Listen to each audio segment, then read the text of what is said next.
Ça me fait plaisir, ça.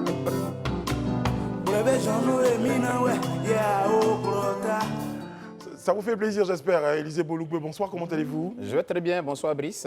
Oui, c'est une très belle musique du groupe Awana. Du groupe Awana? Un très beau titre. Très très bien. Oui, qui a baissé un peu notre, je ne dirais pas notre enfance, mais un peu notre jeunesse. Vous savez des noms des membres du groupe Awana?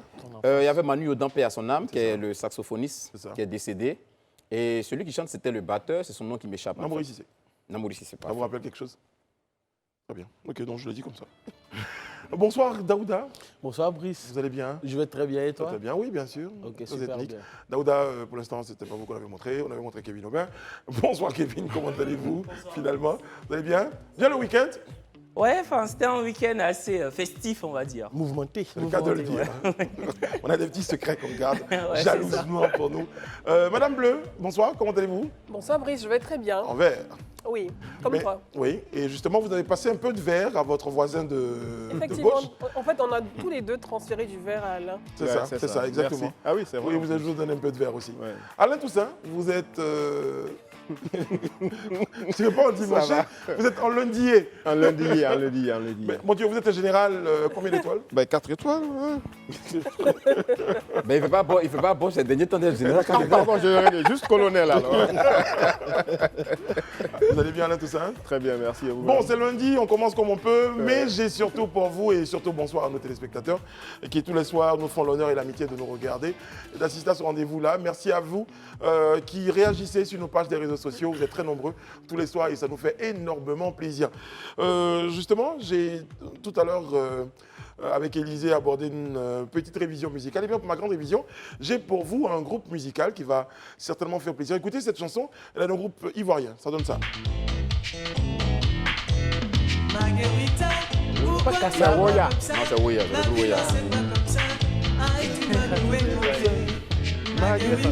C'est que nous, on a tort sur ce plateau-là.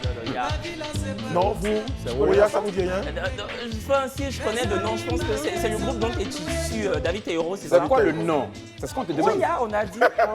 C'est dans ce groupe-là qu'il y avait Tian. C'est ça. Exactement. Bah, voilà. Ah ben voilà, voilà. Ah, les Marcelin Yassé, c'est ça aussi, non? Oui, Oui, Tian, mais David Taïro, Marcel Ayassé, Non, mais je déplore vraiment l'hégémonie Marino. musicale. De Marino aussi. Décédé. Marino et Marcelin Yassé qui sont décédés. Malheureusement, sont partis.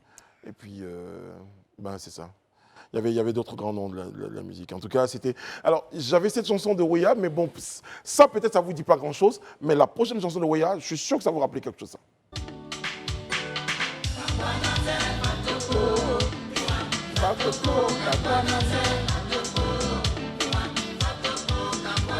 Cette chanson-là, justement, qui encourage un petit peu le monde agricole, qui soutenait un tout petit peu les efforts. Et c'était sous la houlette d'un grand producteur à l'époque. C'était François Cogna. Exactement. Tonton Cogna, père. C'est ça, c'est ça. En tout cas, mais on s'est bien rendu compte que cette formation-là était née un tout petit peu d'une référence. À votre avis, c'était laquelle? D'un groupe dans le monde? Kassav. Bien, Élisée, vous êtes en forme aujourd'hui, Élisée. Ben, 10 points pour vous. Kassav, j'ai une petite chanson de Kassav pour Élisée.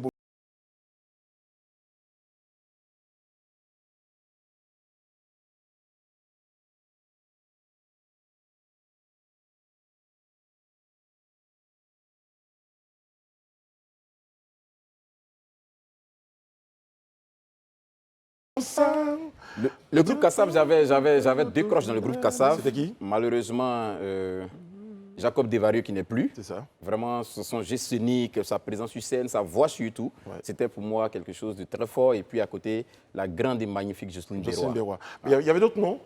Il y avait Jean-Claude Nemro, il y avait... il y a toujours. Oui, c'est ça. Et puis... Jean-Philippe Martelly. Patrick Saint-Éloi. Voilà. Kevin, on a tort. Hein, franchement. J'ai était on a tort. Non, moi, j'ai pas de bonne mémoire. Je connais Kassav, mais je ne pourrais pas citer de nom, de tête comme ça, tous les chanteurs. Plus de 40 ans de carrière quand même pour la formation. Chapeau. En tout cas, c'était juste un petit cadeau. Bon, après, vous irez revoir. Un petit cadeau, je ne suis pas sûr.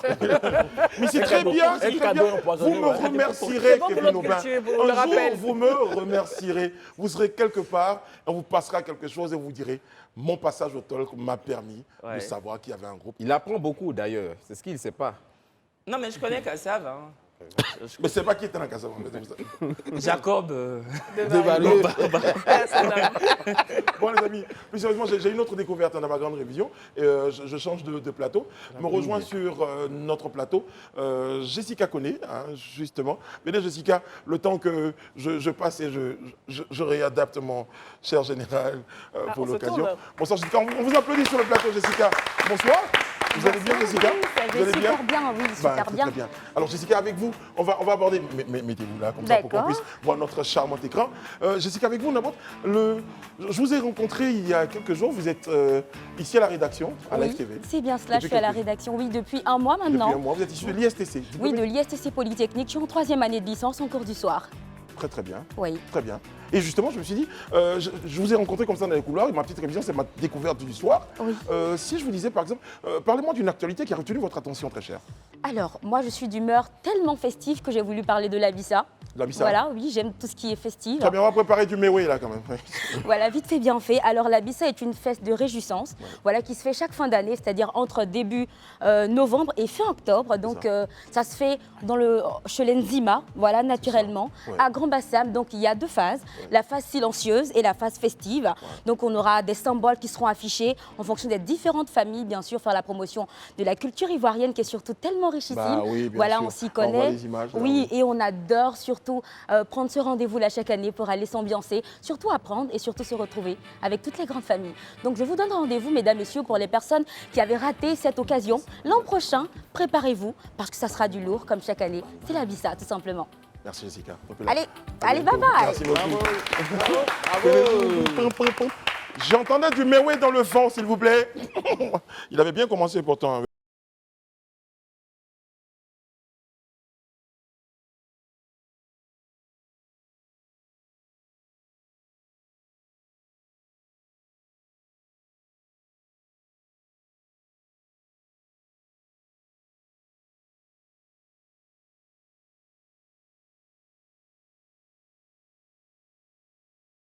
Donc à tous les Nzima et à toutes ces personnes-là qui, comme certains sur ce plateau, ont fait un tour à l'Abissa. C'était hier. Moi, j'étais là-bas, mais pas à l'Abissa, mais à une activité proche de l'Abissa. Proche de l'Abissa. En tout cas, j'ai goûté aussi à l'embouteillage Vous de la zone de Bah, l'Abissa. exactement. Ouais. Vous êtes plus proche de l'Abissa. Certains disent que ça a perdu un tout petit peu de son...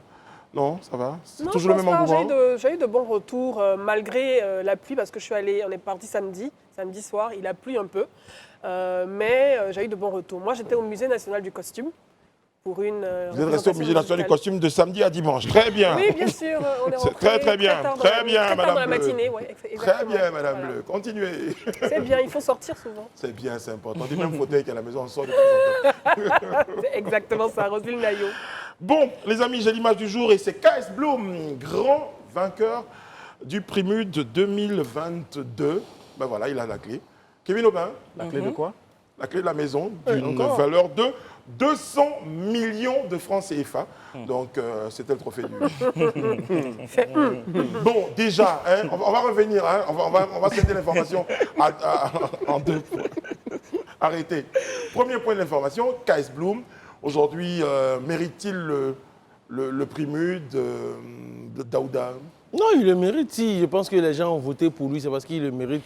Sincèrement, qu'il a pu remplacer Kérosène comment on appelle ça, au Primude d'or. Et je pense bien que lui-même, il a si bien dit, ce trophée-là, il l'a dédié à Dieu parce que c'est Dieu qui a permis qu'il soit à ce niveau-là. Franchement, quand si on commençait à chanter, c'est Dieu qui a commencé, et puis après on dédie ce truc à autre chose, franchement, il y a un problème. Voilà, Mais bon, donc je pense qu'il le méritait. C'est pour ça qu'il a gagné. C'est bien, bravo. Élisée, KS Bloom, vous connaissez?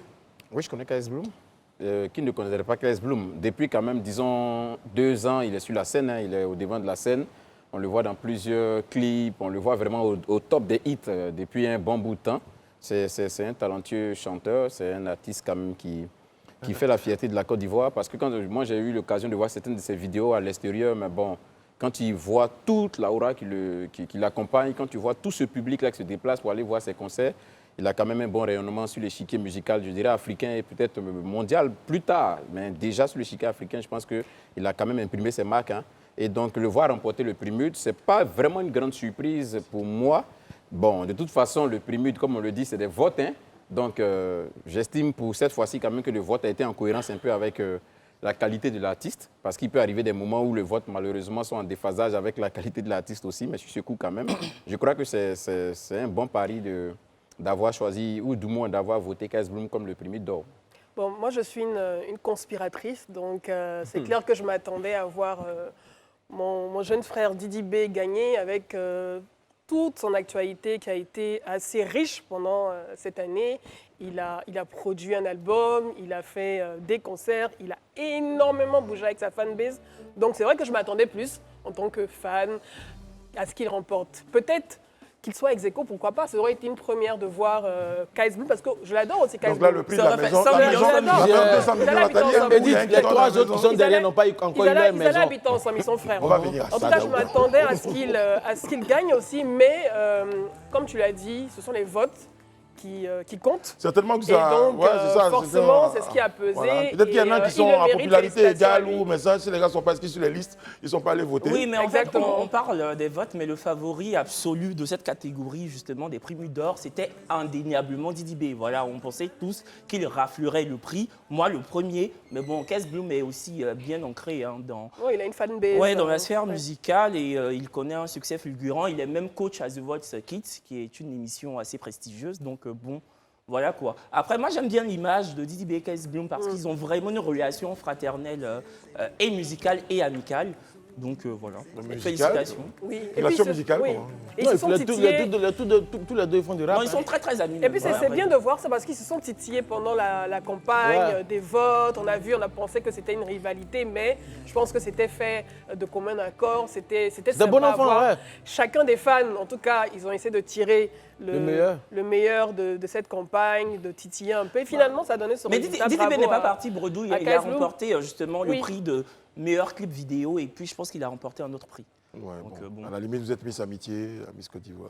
Arrête, c'est pas la Non, même, mais arrête. Mais en même temps, c'est si vrai. vous Il a avez été souhaité que méritant, Didi il a B gagne, été il fallait méritant. voter. Voilà. Il a été Non, mais méritant. après, il y Tu a as voté l'engagement quand même, parce que j'ai voté. derrière, il y a tout l'engagement du peuple chrétien. Excuse-moi, tu dis quoi? Ça aussi, J'ai ça dit, moi compte. j'ai voté. Bah moi j'ai pas que ça à faire, excuse-moi. Ah, voilà, donc Moi, ne te je- plains pas que Didi B n'a pas Didi B, gagné. mais bon, c'est pas pour mais autant ça va, que- ça Ne te plains pas qu'il n'a pas gagné. Mais c'est bon. Alain, vous avez regardé les 2 minutes KS Bloom, vous connaissez? Oui, bien sûr, je crois que j'ai découvert il y a quelques mois seulement. Moi aussi. Hier, j'ai tenté de regarder les prémudes. Il y avait beaucoup de retard. Au bout d'une demi-heure, j'ai décroché. Et j'ai appris un peu plus tard dans la nuit qu'il avait gagné. Je crois que ça a duré 4 ou 5 ou 6 heures de Ouais, temps. à 5 heures du matin. La je crois. cérémonie. Bon, généralement, les marathons, j'aime pas trop. Donc, voilà.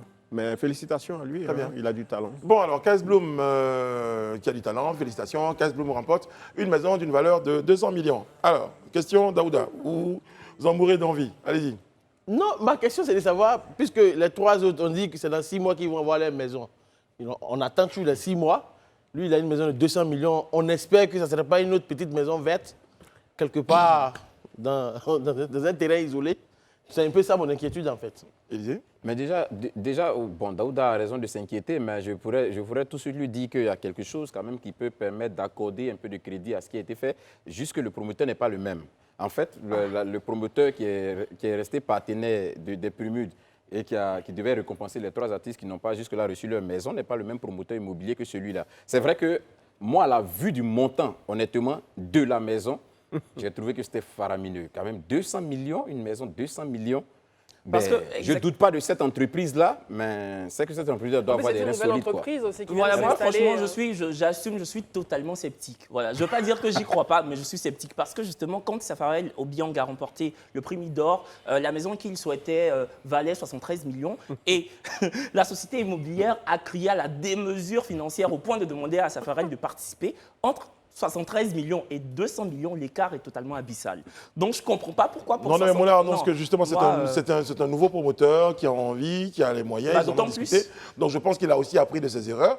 Donc il a certainement demandé des garanties au nouveau promoteur pour que cette... Ouais. Mais après, il y a un mot qui m'intéresse, c'est la valeur. Une maison d'une valeur de... Alors je ne sais pas à combien vous évaluez mon mug, mais moi je peux vous dire que mon mug il vaut 200 millions. Merci, oui. je Merci pense. Alain, je vous fais. Vendu Et puis- aux enchères, oui, effectivement. Oui, si je me permets, Mais 200 millions de francs guinéens. Non, de CD en fait. Arrêtez. Sachant ce qui s'est déjà passé avec Safarel et Mix Premier. C'est le dernier point sur ça. Oui. Exactement. Je pense qu'il aurait été peut-être plus pertinent pour le promoteur, Mola, et l'entreprise immobilière de pouvoir directement donner les clés d'une maison qui existe déjà, qui est déjà bâtie, pour éviter d'avoir des supputations après de oui, non, il nous reste 6 mois, il nous reste 3 mois, il nous reste 1 an. Autant donner une maison qui est déjà bâtie, qui existe déjà, que ce soit un appartement ou une villa qui est déjà construite, avec Très la bien. clé directement le jour de la remise Je des comprends. prix. C'est plus simple. Mais bon, Enfin, moi, j'ai juste une interrogation sur le financement de cette maison. Parce que hier soir, hein, le peu de temps que je suis resté, j'ai cru comprendre qu'il y avait eu 424 000 SMS. Le coût moyen du SMS est autour de 200 francs CFA, je crois, 206 francs. Bon, en enlevant la part des opérateurs et de la plateforme technique, il ne doit pas rester grand-chose à M. Mola. mais il y a d'autres annonceurs Maintenant, et justement la s'il y a participation d'autres- des promoteurs aussi. Oui, maintenant le promoteur, mais la contrepartie du promoteur, c'est quoi? Une vu exposition qu'il où- n'est pas, il n'est pas. Oui, mais la contrepartie des 200 millions, ce serait quoi? C'est ça. Parce c'est une que si partie c'est la soirée d'hier qui a été diffusée, à un moment où l'audience est quand même assez plate à la télévision, je ne pense pas que ce soit assez valorisant. Donc il y a quand même des interrogations. Mais bon, s'il tient parole, tient sa promesse, ben, bravo à lui, on verra bien. Non, mais en termes d'audience, il y avait quand même 18 000 personnes connectées, même après 1 heure du matin, Non, sur ça, la page c'est- ça, Facebook. c'est- de... oui, ça, c'est Facebook. oui, je sais. Voilà. C'est ce que je dis sur la page Facebook, Bon, justement, de la chaîne. Alors les de- amis, je vous dis que de toute façon c'est une question de foi. C'est Dieu qui a commencé, c'est lui qui va donner sa maison. Qui va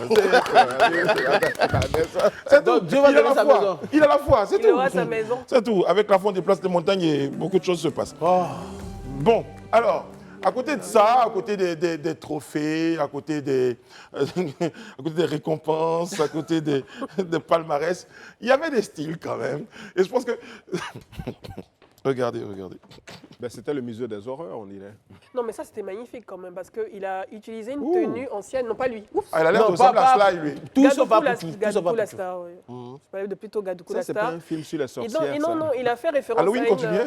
il a fait référence à une tenue africaine C'est un qui roi date Yoruba, en du, fait. voilà, du Moyen Âge. Et ça, je trouve que le travail de recherche est à féliciter, Très bien. franchement. Voilà. Ok. Une autre Vraiment, le vidéo. reste, je vais les réserver. Bon. Et une autre vidéo. Ça, c'est Roma Chiaya. Chiaya. Avec son porcelet, Le porcelain est le toujours en vie. pauvre porcelet. Ça, c'est Eunice Zounon. Après, C'est joli. ça, je ne sais pas qui c'est. Mais lui, il avait les pieds C'est dans l'homme le- au seau dans le plat, enfin dans le seau. Ça, c'est qui? C'est Kebaro, non, je crois. C'est pas Kebaro, c'est les gens qui sont là, les web humoristes. Là. Lui, c'est qui? C'est Apucho National. Bon. Bah, écoutez, quand on parle d'avant-gardisme, vous en avez là. Non, ça, c'est pas de l'avant-gardisme. Oh. Je sais pas, tu te promènes Ça, c'est avec... le go du côté bas. Non, tu prends plein de courrier comme un féticheur. Quand Non. Je On viens. a les je viens. créations de la falaise. Non, on parle de création. Ils font la promotion. Je Mais pense- c'est pas la je- falaise. je- Non, je- c'est pas la falaise, non. mais Je veux pense dire qu'Alain parlait tout à l'heure de musée de On voit l'horreur. Ami- on voit Ami porter des coris. Oui, mais c'est et bon. voilà. Peut-être que c'est la Mais manière quand tu dont regardes il a le gabarit de présenté, Apuchu, Oh là là. avec toutes ses coris, franchement, même je vois son ça dans le noir, gabarit je te pose fuis. hein. quel problème? Authentique, je fuis. Authentique. Ah, Parce donc que tu vois Pouchou habillé comme ça, tu fuis. je fuis. D'accord. Sérieusement, parce que c'est Je l'ai rencontré, l'horreur. je l'ai rencontré dans les couloirs de la télé, là. Bon, Donc je tant pense qu'il va venir. Tant qu'il ne tombe pas du haut de la falaise. Ah, c'est pas mal. Ça. Non, là, non. Mais en tout cas, je crois que les prémices, c'est devenu une foire aux tenues extravagantes. Mais Oui, écoute- mais c'est le but aussi. bah oui, finalement. écoutez, si on n'exprime pas son excentricité pendant une cérémonie de récompense, où est-ce qu'on pourra le faire en fait? On le Moi, voit je suis ailleurs aux totalement d'accord. États-Unis. Franchement, Un des c'est- mots de mode. voilà. Alors, C'est pas la même peut-être chose. C'est pas la même chose. On le voit ailleurs aux Aux États-Unis, on a États-Unis, des mais cérémonies de tu es tapis d'accord, rouge où où il y a beaucoup plus Ouais, on est d'excentricité. d'accord, mais il y a un thème Voilà. qui est donné. Il y a un thème. Non, je suis désolée. Ici, il n'y a forcément de aucun thème. Quand tu as Chacun des- vient, en fait. Quand tu as des C'est MTV c'est la Awards, il y a pas foi de thème. à la fouinerie, hein, S'il vous plaît. franchement. Et l'objectif n'est pas de susciter un débat. Donc Voilà. chacun fait ce qu'il veut. On est donc, voilà, c'est tout. Regarde, Chacun s'habille comme il peut. Voilà. Ce sont des artistes. avec ses porcelets, C'est pas grave, Daouda. Ce sont quand des même, faut artistes. avoir pitié des animaux. Je Bon. veux juste dire quelque chose. Non. Parce que quand vous regardez les Américains, justement, Ce sur sont les E-News, artistes. sur le tapis rouge, vous êtes les premiers Ah, à plaisir. être. Non, non, vous, totalement- pas dit vous, je suis si, pas si, dedans. si, vous raffolez Non, de je suis leur pas S'il vous dedans. plaît, tous les deux. exubérante. Ouais, merci. Et là, quand c'est les Ivoiriens, vous criez au scandale. Bon, pendant ce temps, L'année prochaine, mais va venir à Saint-Jean. Pendant ce temps, eh bien, il y avait Francis Vemba quelque part. Voilà. Alain Toussaint. Alain, tu souris. Oui, Francis Vemba était là depuis jeudi. Il a participé vendredi à l'émission de Kony, Le Live Weekend. Le Live Weekend, qui a eu un beau succès d'audience, au-delà des réseaux sociaux, mais tous les foyers, en tout cas une écrasante majorité des foyers en Côte d'Ivoire étaient connectés sur Live TV. Voilà, et le lendemain, il a fait un petit tour à l'invitation du PDG de Live TV au BBR. Et Il est tombé, en tout cas, sur une manifestation d'entreprise. Et finalement, il a été accueilli comme s'il était l'invité de ce rassemblement. Il a l'air très heureux, d'ailleurs, Voilà. sur la photo qu'on aperçoit. Ouais, c'était un très, très beau moment et c'était un beau test de popularité quand même pour une personnalité qui n'est pas forcément dans le milieu du showbiz, mais qui est l'époux d'une influenceuse, Coco Emilia, très, très connue. Voilà. C'était un très, très beau moment, en tout cas. Et le lendemain, il a fait honneur à Connie. Il est allé tourner quelques scènes dans sa série à venir. Très bien. Voilà. Daouda? Je ne connais pas, donc je ne sais pas ce que je vais dire sur Francis Vemba. Tu ne connais pas Francis Vemba? Non, je ne le connais pas. D'accord. Je pense que lui non plus, il ne te connaît pas. Oui, c'est réciproque. En tout cas, Coco Emilie est perçue comme justement l'une des influenceuses les plus belles et les plus riches d'Afrique. Hein. C'est la perception qu'on a. Et donc, son mariage avec Francis Vemba était archi-médiatisé. Il y avait presque toutes les influenceuses d'Afrique qui y étaient, notamment Emma Louet, Sadia La Sadiance. Et chacune de leurs stories ont été épiées par justement les internautes, dont moi le premier. Elles ont filmé chaque bribe du mariage. Donc, c'était un mariage très, très médiatique. Donc, je comprends justement l'effervescence autour de Francis Vemba. Il n'était pas connu avant son mariage à Coco. Je pense qu'il lui doit toute sa notoriété. On le connaît grâce à elle. Après, est-ce que justement, elle aurait marié un autre? Est-ce que ce personnage-là aurait été aussi sulfurant et apprécié que Francis? Je ne suis pas sûr. Parce qu'il a une vraie, justement, une vraie prestance que Daouda n'a pas, par exemple. Il est charismatique. Non, je reconnais qu'il est beau, il est bel homme quand même. Non, j'ai parlé de prestance. Oui, oui, je parle de Très bien. sa beauté. Bon, les amis, notez. Bien. Voilà. J'ai une vidéo du jour, regardez.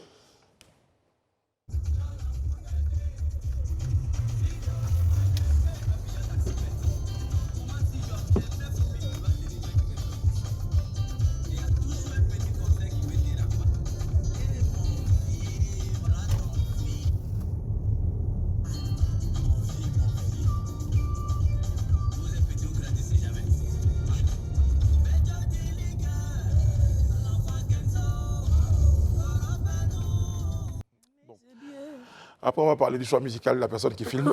Elle a du goût. Cette personne a du goût. Ah, on va en parler. Mais bon, là, ce qui nous intéresse, en l'occurrence sur la vidéo, c'est la double plaque. Ça existe, voilà.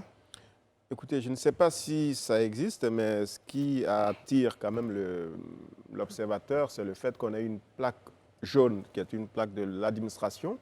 Et d'après les informations, le D29 répertorie les véhicules appartenant au ministère de l'économie et des finances. Déjà la plaque jaune. La plaque jaune. Et maintenant, sur cette plaque, on a une plaque ordinaire. Voilà, ce qui quand même est un peu, laisse enfin un peu songeur.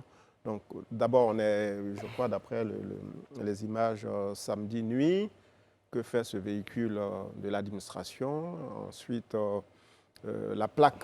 Voilà, une vraie ou une fausse plaque. Pourquoi avoir deux plaques sur ce véhicule? Donc, j'espère qu'on aura des réponses du ministère des Finances dans les... Je ne sais pas, parce que j'ai quand même tourné dans beaucoup de pays. Je ne sais pas si la législation en Côte d'Ivoire, justement, interdisait aux véhicules de plaques jaunes, donc des véhicules étatiques, de pouvoir circuler en dehors de certains jours. En dehors de certains jours, hors de certaines directions. Il y a une loi comme ça en Côte d'Ivoire, je pense?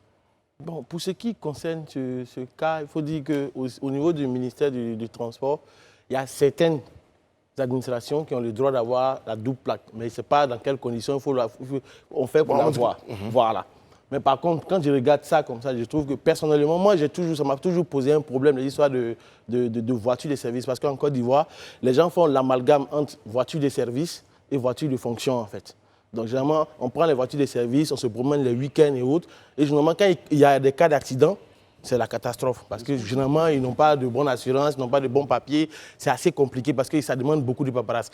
Pour ma part, je veux que, en fait, sincèrement, tous ceux qui sont dans l'administration publique de faire attention aux véhicules de l'État parce que c'est de l'argent public qu'on met dans ces voitures. Il faut faire attention, en fait. Ici, au-delà, c'est vrai, c'est un point important, mais c'est la seconde plaque d'immatriculation. Mais je rappelle que le bureau, voilà, qu'est-ce qu'elle fait là? Daouda le disait tout à l'heure, mais je veux qu'on revienne là-dessus. Eh bien, il disait que le bureau de gestion des véhicules administratifs expliquait donc que la double immatriculation était autorisée pour certaines structures étatiques. Par exemple, par exemple, les impôts, non, par exemple, les services douaniers, dans le cadre d'une enquête, peut-être, on peut autoriser qu'un véhicule service soit voilà, dissimulé derrière une plaque voilà, d'opportunité. Mais ce serait bien qu'on ait quand même aussi des éclairages, qu'on nous explique comment et pourquoi un véhicule de l'administration quand même Parce que quand tu regardes la plaque même, tu vois, quand tu vois la plaque, il n'y a pas de code barre dessus. Or, la plaque qui est gérée par la SICTA, il y a un code barre qui est dessus, il y a des numéros. Or là, sur cette plaque, on a l'impression même que c'est une plaque qui est fabriquée carrément en fait. Parce qu'on ne voit pas ça. Je vais retenir l'impression. Voilà. Il n'est pas impossible aussi qu'un membre de l'administration ait utilisé ce véhicule à des fins personnelles. Donc, d'où la dissimulation de la plaque jaune avec cette seconde plaque. Donc, ce serait bien, comme on a identifié l'origine quand même du véhicule, ça doit être D29, il y a 3 chiffres après normalement. Mais là, on ne voit pas le reste, donc on peut pas Non, savoir on a c'est qui. 230, en tout cas c'est dans la série des 230. Alain, il a vraiment envie de balancer la plaque. Oui, Mais tu sais qu'une fois, on a vu savoir, une plaque de la présidence qui transportait des moutons. Bon, en pleine journée. Bon. Bah écoute, Non, tu sais tu as, pas. vu ça, tu as vu ça sur les réseaux sociaux? Oui, tu as même une vu ça? vidéo, oui. Une vidéo en plein mois de Tabaski. Ça existe. Non, mais C'est un fait. Mais ça peut être un Simplement véhicule de de Tabaski, oui, service bien sûr. commis à À cette ramasser tâche. les moutons. Oui, mais attends, si c'est quoi, une bâchée C'est ou pas une quelque bâchée, chose? justement. C'est quoi, C'est une berline. Ah, Comment on peut mettre des moutons dans Ah, une d'accord, berline, d'accord. Mais D'accord. Mais déjà, c'est de savoir si tu as fabriqué la c'est pas vidéo. l'image. Est-ce Non. que vraiment c'est une Oui, c'est une c'était plaque, ça. Si tu veux à la pause, je te montre la photo, clairement. Bon, en Et tout on cas, peut là, revenir on dessus. a une question et on souhaitera avoir Mais une après, réponse. après, il y a même la double plaque, mais en plus, il faut qu'elle soit bien ficelée. Oui, Parce c'est que là ça. même déjà, ce qui fait c'est déjà quitté, qui attire en fait. l'attention, Ouais, c'est ça. Non, c'est mais parce c'est que la quitté, deuxième c'est plaque quitté. n'est pas... Mais ça a dû se décrocher. C'est ça, Voilà, donc la du coup, vis, ça la attire vis. Il l'attention. a dû passer La vis, ça s'est sur dit un godane certainement. ou une crevasse. Ouais. Mais je pense qu'ils écriront à la chaîne ou téléphoneront demain pour apporter des réponses. En tout cas, c'est je ça. retiens que la personne qui filme A du goût. a du goût musicalement parlant. Parce que c'est du Espoir 2000. Vous avez eu des personnes de la structure qui Oui, j'ai discuté avec les gens de la CGI qui m'ont dit que c'est pas normal selon eux de l'autre côté là-bas. Ah. Mais pour le côté du Qu'est-ce qui n'est pas ministère, ils normal? disent que pour eux c'est normal en fait, puisque c'est eux qui attribuent les plaques aux gens. Et comme je l'ai dit, je n'ai pas la procédure. Mais comment et ça se l'administration- matérialise sur C'est ce que la j'ai dit, carte j'ai- grise, par exemple? Bon, C'est l'État, ça, s'il y a un contrôle, on fait Non, comment? non, la carte grise, logiquement, elle porte la mention de l'administration, c'est-à-dire du service en question, Oui. et Mais puis pour la la double fonction plaque. de celui à qui on a Oui, remis, oui. en fait. C'est-à-dire si c'est un directeur, c'est un ceci, ça apparaît, en fait. Oui, mais C'est-à-dire la que plaque sur d'immatriculation aussi, il y a banalisée. l'immatriculation apparaît. Non, banalisé, non. Pas je parle de- banalisé, je parle de la plaque jaune. Voilà, Non, je je parle- parle de... Oui, non, on est dans le cas de la double plaque, en fait. C'est-à-dire Oui, que mais logiquement, on a une quand carte quelqu'un- grise de l'administration. Non, non, non. Je parle de la plaque jaune. La plaque bleue qu'on met, c'est une plaque de camouflage. Ça n'apparaît pas sur la carte grise. La carte Ok. grise, elle prend en compte le véhicule, l'immatriculation du véhicule. C'est un véhicule administratif. Donc, quand vous prenez la carte grise, tout est dessus, en fait. Oui, Ça, on c'est sait. une plaque qu'ils mettent, une plaque de camouflage. De Donc, ça, ce n'est pas camouflage. sur la carte grise. Ça n'apparaît pas. quand tu regardes même la plaque, tu vois que sur ta plaque, tu vois qu'il y a un code barre qui est Bien dessus. sûr, bien sûr. Là, quand tu regardes, c'est Non, une j'aurais dit plaque, que ça voilà, peut qui a être une été fait à plaque Djamé, quelque de part là-bas. puis camouflage. bon. Voilà. Bon, donc c'est... Bon, comme je disais, Ils partent en week-end et puis bon. nous, ce qu'on va faire, c'est que Daouda, parce qu'on va commettre des personnes à les tâches, Daouda, justement, vous avez la tâche de vous renseigner et justement de revenir avec des informations juste d'autant plus que il y a un service justement qui est chargé également de la banalisation de certaines plaques. C'est ça. Voilà, donc du Donc coup, c'est demain, pas je pense que toujours... vous allez avoir ces informations-là sur Merci, ce plateau. merci beaucoup. Ok, Donc on très passe à bien. autre chose. Bon, alors là, c'est une autre image. Une autre image du jour, eh bien, c'était le vendredi dernier, vendredi 4 novembre 2022. Madame Simone Yves Gbagbo, à la tête d'une forte délégation, s'est rendue à la résidence du président du PDCI, M. Henri Konan Bédier, donc en sa qualité de présidente du mouvement des générations capables, le MGC, eh bien, pour présenter, dit-elle, son parti au premier responsable du PDCI. Le président Henri Konan Bédier, naturellement, s'est félicité de cette démarche. Et qui s'est montré très disposé dans les prochains jours à travailler avec ce mouvement, donc le MGC. Les amis, Possible alliance. déjà, comment vous appréciez cette visite?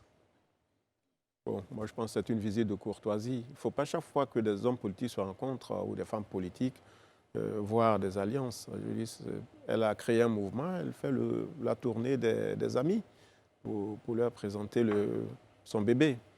Voilà, je ne pense pas que ce soit vraiment... Enfin bon. Mais elle a dit que ce n'est pas exclu aussi. Je ne sais pas. En tout cas, Comment vous appréciez, mon donc, modeste c'est le point point de de vue vue. d'Alain Toussaint. Vous, Daouda, comment vous appréciez cette visite? Plutôt de commenter Pour celui moi, je pense que quand elle est partie après, lors de sa conférence avec les journalistes, elle a dit que une possible alliance n'est pas à exclure. Mais pour ma part, je veux dire sincèrement, pour moi, qu'il y ait alliance ou pas, ce n'est pas la première fois qu'il y a alliance politique entre les gens en Côte d'Ivoire ici. Ça a commencé en 95 entre le FPI et le RDR qui a créé le Front républicain. Après, en 2005, on a vu le rassemblement des Oufouitis. Mais ce qui me choque, en fait, c'est qu'à chaque moment, quand les élections approchent, que des gens d'un autre parti cherchent à se mettre ensemble pour créer une alliance, pour ma part, contre nature, que je qualifie personnellement de rapport incestueux, après, pour chasser quelqu'un. C'est mon avis, c'est mon opinion sur la question. C'est surtout que ce n'est pas la réponse à la question. C'était comment vous appréciez la visite pour dire c'est une visite de courtoisie, je trouve que c'est une visite naturelle, normale, c'est une visite qui augure de. Mais vous êtes déjà parti sur ce que vous imaginez être une alliance contre nature et tout ça. Puisqu'elle dit elle-même qu'elle n'exclut pas une alliance avec le Oui, le président Bédié aussi a parlé de... Le président Bédié aussi a dit ça. Oui, il a dit. Mais ça, c'est des discours politiques. Voilà, c'est tout. Moi, je considère que c'est juste la routine dans une démocratie, des partis d'opposition qui se rencontrent, comme Alain l'a dit, une visite de routine. On n'exclut pas qu'ils échangent au téléphone régulièrement parce qu'ils partagent ensemble la scène politique de l'opposition. Ils se connaissent, ils ont eu certainement des batailles communes à certains moments, des points de vue peut-être convergents.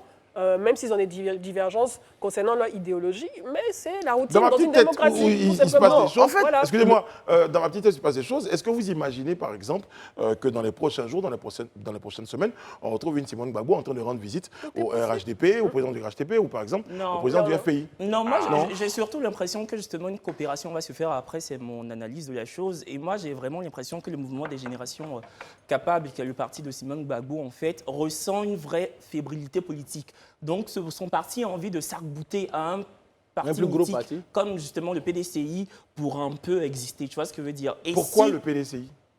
C'est un parti mythique, c'est un parti qui est le là RDR depuis aussi, parti au pouvoir. Moi, je veux dire... idéologiquement, ils ne sont pas... Idéologiquement, mais en tout cas... RHGP et MGC... Ce n'est pas la même idéologie politique. Mais idéologiquement, PDCI et PMG, c'est où la même idéologie politique? C'est du temps, c'est pour ça que elle est plus ou moins proche du PDCI. Non, n'évoque pas la question d'idéologie. C'est l'opposition qui les réunit. Qu'on le veut ou non, vas-y. Voilà, moi, je dirais pas, juste comme Alain, que c'est juste une visite de courtoisie. Moi, je pense que c'est une visite qui a forcément un élan politique. Mais je voudrais juste dire que c'est une visite, pour moi, normale. C'est dans l'ordre normal des choses. Aujourd'hui, Simone Gbagbo a créé son parti et elle est dans une dynamique, comme tout parti d'ailleurs, qui se crée de conquérir des territoires, notamment les municipales qui s'annoncent bientôt, les régionales et autres, tout ça. Donc, elle essaie de voir effectivement sur qui elle peut s'appuyer dans la sphère politique là, des partis qui existent, sur lesquels elle peut s'appuyer pour pouvoir donner vie à son rêve, à ses ambitions, de pouvoir conquérir un certain nombre de territoires. On se rappelle déjà que pour les élections législatives passées, on a eu cette alliance-là entre le PPA, le PPACI et puis qui était en son temps EDS, voilà, et puis le PDCI. On a vu le résultat que ça donnait à Yopougon. Ils ont raflé à Yopougon. Donc, je me dis que c'est dans cette dynamique-là, elle s'approche, elle commence déjà à poser ses pas, créer un certain cadre d'échange et de collaboration qui pourrait éventuellement, au moment indiqué, aboutir à des tractations sur le choix même de certaines candidatures ou des alliances pour pouvoir briguer, comme je l'ai dit, des postes qui pourront demain être comptabilisés comme des retours. Donc moi, je me dis que ce n'est pas quelque chose d'anodin. Quelqu'un dirait pourquoi il ne va pas ailleurs. Moi, ça s'explique simplement parce que dans un premier temps, on sait déjà que le PPACI et le MGC, dans la sphère des choses aujourd'hui, son premier allié, je dirais, naturel ne serait pas forcément le PPACI, par rapport à un certain nombre de choses qu'on ne voudrait pas évoquer ici, mais qu'on sait tous. Donc, c'est de voir déjà dans cette sphère-là, quel est le parti politique qui a une grande influence et qui voudrait bien se rapprocher de MGC. Donc, elle a vu le PDCI. Donc, vraiment, pour moi, ça a un enjeu politique. Je pense que le PDCI est plus proche du PDCI que le MGC. Le PDCI est plus proche du PPACI. Du PPACI, voilà. Du PPACI que le MGC. Très bien. Parce que lors des dernières municipales à Yopougon, on l'a vu, hein, au départ, il était prévu que le FPI s'allie au PDCI. Et finalement, c'est EDS qui est parti et le FPI a été exclu. Et compte tenu des relations entre l'ex-première dame Simone Gbagbo et le président Gbagbo, je ne suis pas certain qu'une alliance puisse être envisagée dans ce sens-là. Mais PPACI, PDCI, c'est possible. D'où le fait d'avoir dit dès le départ que c'était une visite de courtoisie. De courtoisie, très bien. En tout cas, les prochains jours, les prochaines semaines nous dirons. En tout cas. Élysée va suivre ça de très très près. Moi, j'avais juste quelque chose à dire. Non, pas du tout. Pas du tout. Vous direz ça, si vous voulez, vous direz ça J'avais pas après. terminé mon oui, c'est Non, pas il n'y a pas de problème, je ne vous permets pas de dire ça. Vous direz ça après. Bon, les amis, on va à Politico tout de suite, hein, parce qu'Alain Toussaint a prévu des choses pour nous. Avec lui, on parle de l'éco-visa, donc éco-visa, avec comme titre « Ouvrez les frontières ». Alain Toussaint, on sait que vous évoquez ce soir donc, le futur visa CEDEAO qui permettrait donc aux ressortissants des pays non membres de la CEDEAO d'entrer et de séjourner dans l'espace CEDEAO avec un seul et un unique visa touristique. C'est ça. En détail, ça donne? Alors, justement, c'est l'une des prochaines initiatives majeures de la CEDEAO, la Communauté économique des États de l'Afrique de l'Ouest. Avec un seul visa, il sera désormais possible d'entrer et de séjourner dans les 15 pays de l'espace, à l'instar un peu du visa Schengen, qui est le sésame pour pénétrer dans l'Union européenne et en Suisse. Aujourd'hui, lorsque on prend l'exemple de notre ami Harry Diboula, qui doit bientôt entamer une tournée en Afrique de l'Ouest, dans 6 pays de la CEDEAO, il sera obligé de prendre 6 visas. Donc un visa pour la Côte d'Ivoire, un autre pour le Burkina, pour le Sénégal, le Bénin, le Togo et le Cap-Vert. Et c'est vraiment à son grand désespoir. Et donc quand il m'a confié sa situation, je me suis dit, tiens, il y avait une information qui est sortie il y a 3 semaines sur cette possibilité de ce qu'on appelle l'éco-visa. Voilà. Et tout à l'heure, on parlait de Jean-Claude Vemba qui était à Abidjan. Francis, pardon. Mais c'est un autre ami aussi congolais et qui doit revenir dans quelques semaines en Afrique de l'Ouest. Il est obligé aussi de prendre un visa pour un autre pays de la sous-région. Donc le challenge aujourd'hui des experts de la CEDEAO, c'est de faire en sorte que les États membres puissent s'accorder pour délivrer ne serait-ce qu'un seul visa à nos futurs visiteurs. Très bien. Alors justement, vous parlez des experts, vous les avez évoqués. Qu'est-ce qu'ils recommandent de façon très concrète? Alors d'abord, le challenge principal pour nos États, c'est au niveau technique. C'est comment harmoniser les procédures pour que le visa puisse fonctionner comme c'est déjà le cas en Afrique, notamment dans l'Afrique australe, entre le Rwanda, l'Ouganda et le Kenya. Et justement, c'est l'expérience de ces 3 pays-là qui a, comme on dit, inspiré la CEDEAO. Et les experts ont donc formulé une série de recommandations pour mettre en œuvre ce visa. D'abord, s'assurer que le logiciel puisse fonctionner et être développé par une start-up de la sous-région. Donc, c'est déjà une bonne idée, comme on dit. Faire briller des champions nationaux pour parler comme ou de la sous-région pour parler comme le Premier ministre. Et puis, l'autre mesure, le centre de données, donc la base de données, les serveurs devront être dans un des pays membres de la CEDEAO. Et les experts ont également discuté des questions, notamment liées au coût du visa, à la conception de la vignette CEDEAO visa, éco-visa sécurisé, conformément aux normes de l'Organisation internationale de l'aviation civile et également les procédures, parce que pour faire des visas, il y a un croisement de données d'un pays à un autre. Déjà, chaque État a ses serveurs, ses bases de données. Il faut maintenant échanger les informations pour savoir si les choses concordent et qu'elles se font en toute sécurité. Alors justement, pour terminer, la seule question, hein, c'est à quand la mise en place de ce sera très bientôt, parce que le dernier mot, vous l'avez certainement deviné, j'en suis sûr, revient au chef d'État. Ouais. Au chef d'État, parce qu'on sait combien de fois nos pays sont jaloux de leur souveraineté. Et puis, c'est aussi une affaire d'argent.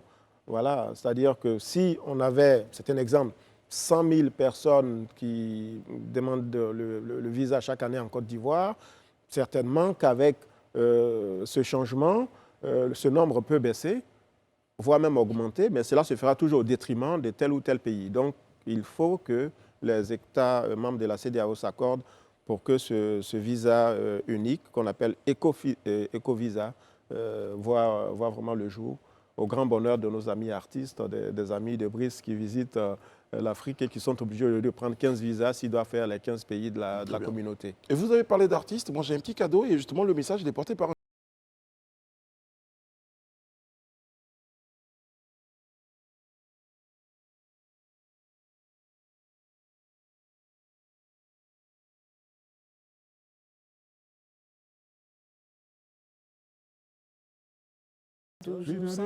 Allez, c'était la petite chorale juste avant la pub. On se retrouve tout à l'heure.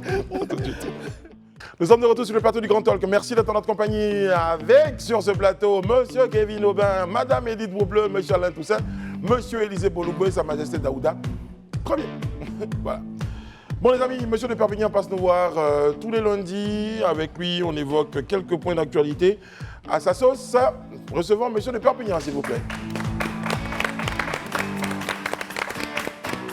La démarche, hein. Voilà, je fais de la place pour vous.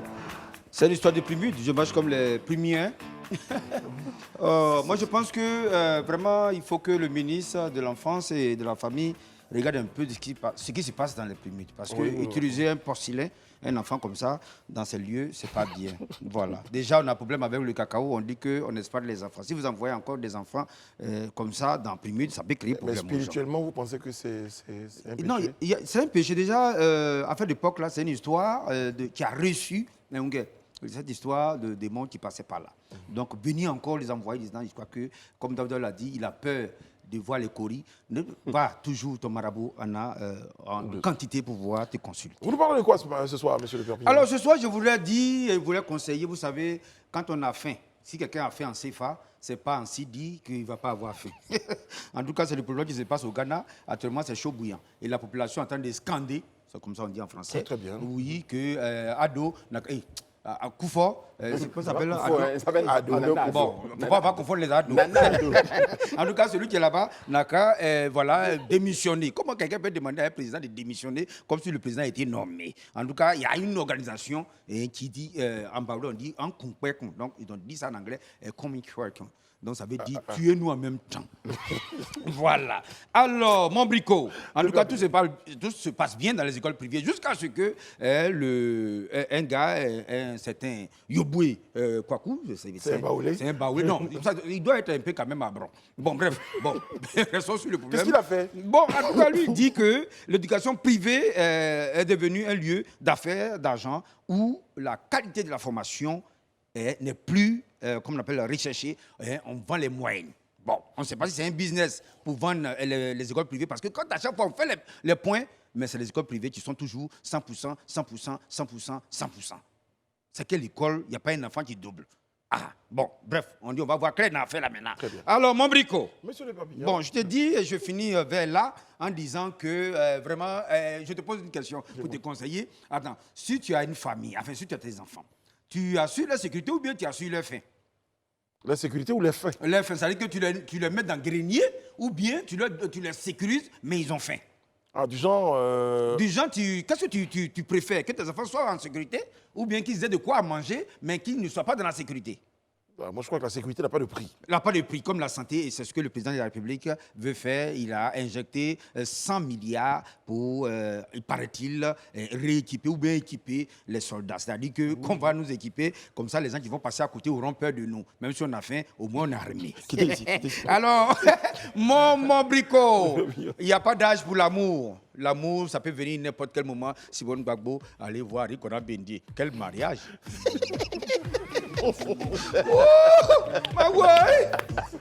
Bon, merci Monsieur le Perpignan. Kevin Aubin, en 30 secondes, je sais que je vous ai empêché de dire quelque chose que vous avez encore. Qu'est-ce que vous voulez nous dire sur ce point? Sur quoi? Le point sur lequel vous n'avez pas pu vous exprimer. Sur Madame Simone Gbagbo. Oui, c'était ça. Puisque Monsieur le Perpignan en parle.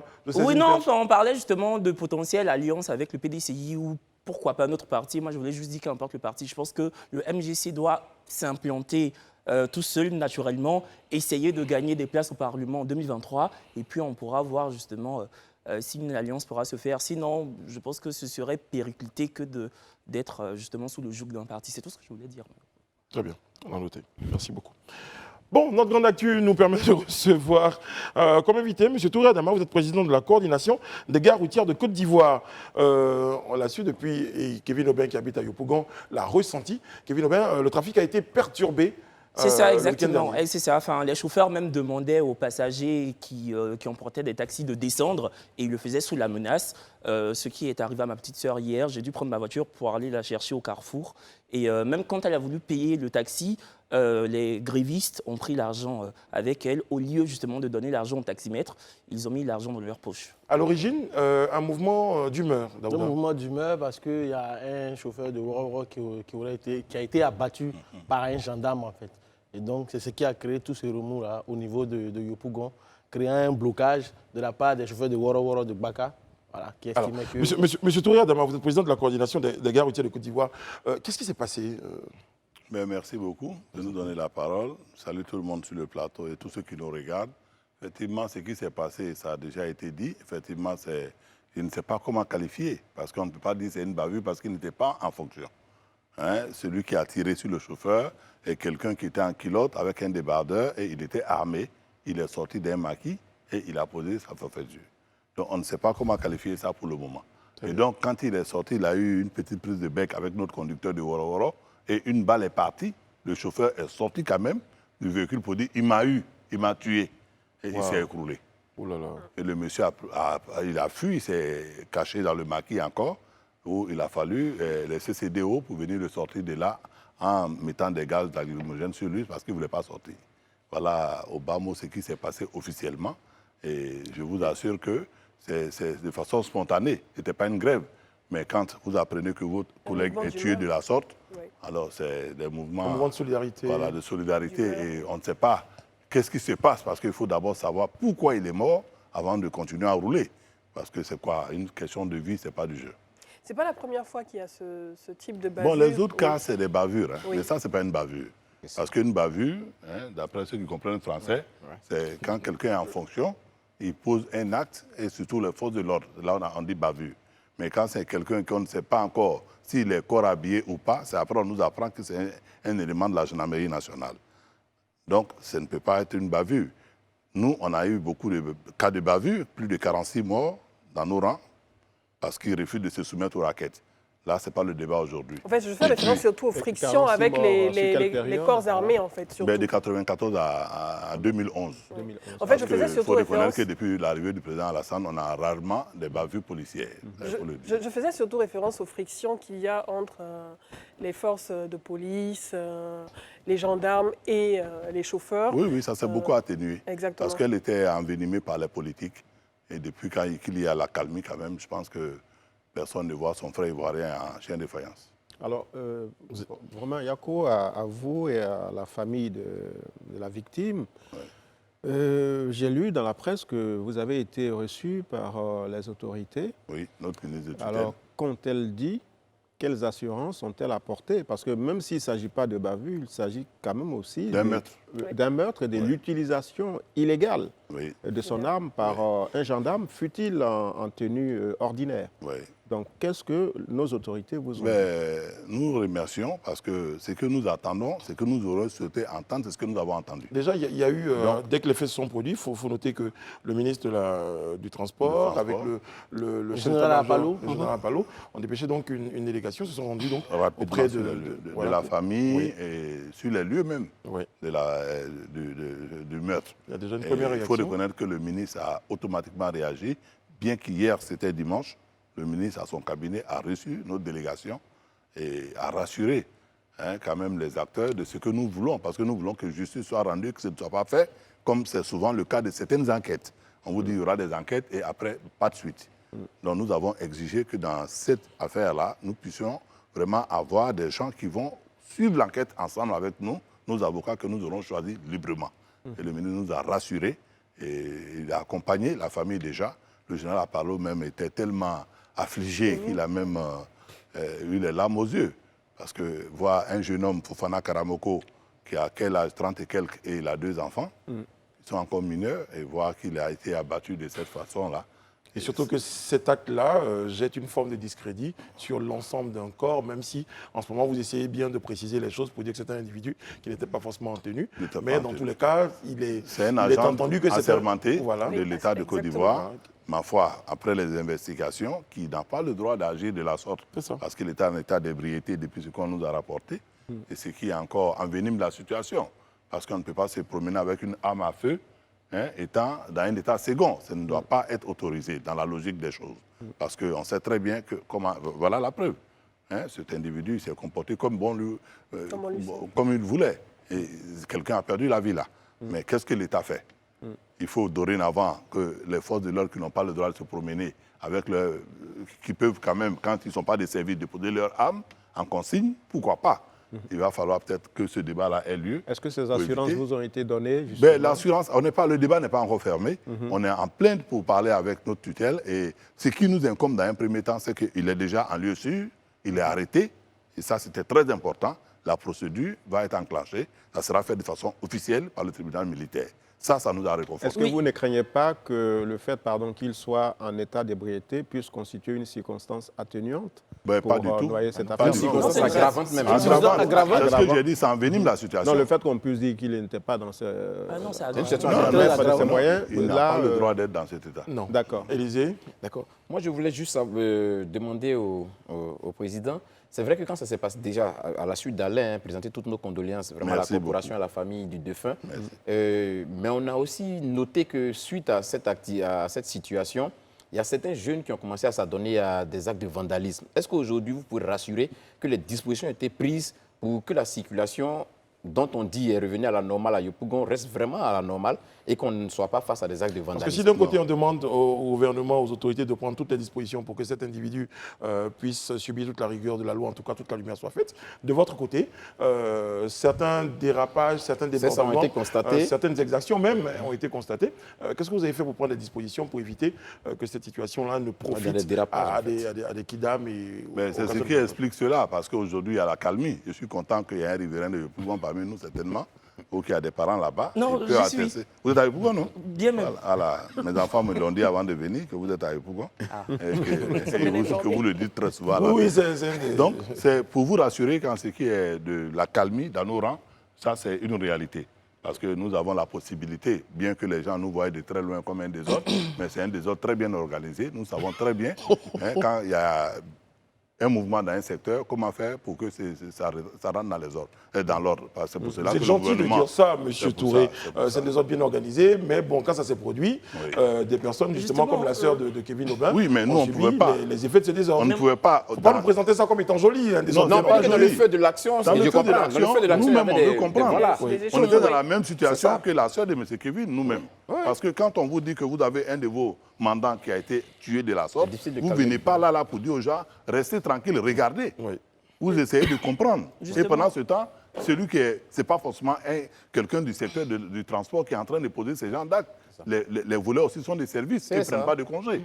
Donc quand il y a une situation, tout le monde profite. Du désordre. Mais c'est pour cela que nous, on fait l'effort de ne pas, prendre des dispositions. pour ne pas que ça nous échappe. C'est ça. Et c'est ce que nous avons fait. On a veillé. On n'a pas dormi de la nuit, de samedi depuis le vendredi.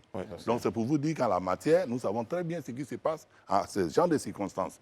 À 30 ans dans une activité, nous savons très bien comment ça fonctionne. Très bien. Et on est content. On est très content d'ailleurs que vous preniez les dispositions. Le gendarme qui a abattu le chauffeur, malheureusement, a été écroué depuis son acte. Le même jour, il est à la gendarmerie d'Agbon. Et la semaine prochaine, une source policière m'a révélé qu'il passera devant le tribunal militaire. Donc, il va encourir 20 ans de prison minimum parce qu'il s'agit d'un homicide volontaire, donc d'un meurtre. Son acte n'a pas été impuni. Pourquoi la grève, du coup? Vu qu'il n'y a pas eu d'impunité, il passera devant le tribunal militaire la semaine prochaine. Non, ce que je peux vous dire, ce n'est pas une grève. C'est un mouvement C'est un d'humeur. mouvement d'humeur. Une Nous, grève. on nous a dépeint ça comme une grève. Non, malheureusement, quand nous, on fait une c'était pas bien grève, présenté. Maintenant, lui, dépeint comme non, nous, on vous donne l'information Oui, je parle juste. pour les gens qui On vous regardent. donne la vraie information, ce n'est pas une grève. Quand nous, on veut faire une grève, ce n'est pas 24 heures, 48 heures. Voilà, donc on se connaît. Quand on veut faire une grève, on sait qu'est-ce qu'il faut faire. Il faut faire un préavis, il faut informer les autorités et on prend nos dispositions. On fait respecter les piquets de grève et ça n'allait pas être seulement Yopougon. On ne souhaite pas en arriver là. Ce n'était pas une grève. Très bien. C'est bien dit. Ce n'était pas une grève. On va marquer une courte pause. On va à la pub et on revient pour la suite de notre entretien avec notre invité. À tout de suite. Nous sommes de retour sur le plateau du Grand Talk en compagnie de notre invité, Monsieur Touré Adama. Il est président de la coordination des gares routières de Côte d'Ivoire. Avec lui, justement, on parle de la situation donc, qui a prévalu à Yopougon à la suite donc, de cette triste situation de gendarme donc, qui a abattu donc, un chauffeur de Wara Wara. Vous avez rencontré donc, le chef d'état-major de la gendarmerie nationale, Le commandant supérieur de la gendarmerie nationale, je ne sais pas pourquoi je pense au chef d'état-major, que je salue. Et vous avez rencontré le ministre des Transports jusqu'à hier, 22h, Oui, quoi. oui. En tout cas, tard dans la nuit, je sais. On vous a donné des assurances par rapport à la famille. Vous savez, nous sommes une télévision sociale. Qu'est-ce qui a été dit par rapport à la famille de ce chauffeur dont vous avez parlé? Ben, le gouvernement a pris l'engagement de s'occuper de la famille. Très bien.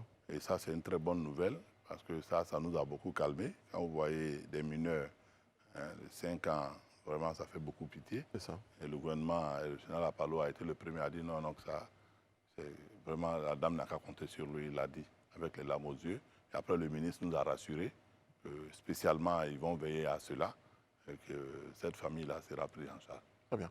Vous avez une question? Ok, merci M. Touré. Je pense que vous avez parlé du décès. J'aimerais aussi dire mes sincères condoléances. Merci. Mais moi, je vais parler de tout un autre sujet, en fait. Oui. En fait, le mois passé, il y a eu une augmentation du prix du carburant. Et je pense que vous avez fait une conférence de presse pour annoncer aux Ivoiriens que le prix du transport n'allait pas être augmenté. Mais il se trouve que sur certains tronçons, certains chauffeurs se permettent d'augmenter les transports quand ils veulent. En fait, ils mettent 100 francs, mais 200 dessus. Qu'est-ce que vous, en tant que coordination des gares routières d'Abidjan, vous faites pour lutter contre ça, sachant que nous sommes tous dans une question de vie chère actuellement? Oui, ça c'est... Bon, c'est pas pour cela qu'on était là, mais... Ben, ça, justement, je m'apprêtais à vous dire, Daouda, il avait la question en cœur depuis, donc il s'est dit la prochaine fois qu'il vous trouve sur un plateau, il vous en parle. Ben, il n'y a pas de Voilà, problème, allez-y. Daouda, je vais vous donner la réponse qui va avec. C'est très clair. On a pris une décision parce qu'on a fait des calculs. L'État, le gouvernement a augmenté le carburant à une proportion bien donnée que nous savons, moins de 10%. On était à 6,5% d'augmentation. Et donc, on a fait les calculs et on a aussi informé toute la corporation pour dire, si tel est le cas, on a déjà assez de problèmes dans le Grand Abidjan avec les histoires de monnaie. Tous les jours, c'est des associations à la descente des Baka, de 5 à 6 personnes qui ne se connaissent même pas. On vous dit, vous êtes associés, allez faire la monnaie. Donc, si on doit faire une augmentation sur les tronçons de 100 francs à 200 francs, c'est des augmentations de 25 francs, de 35 francs.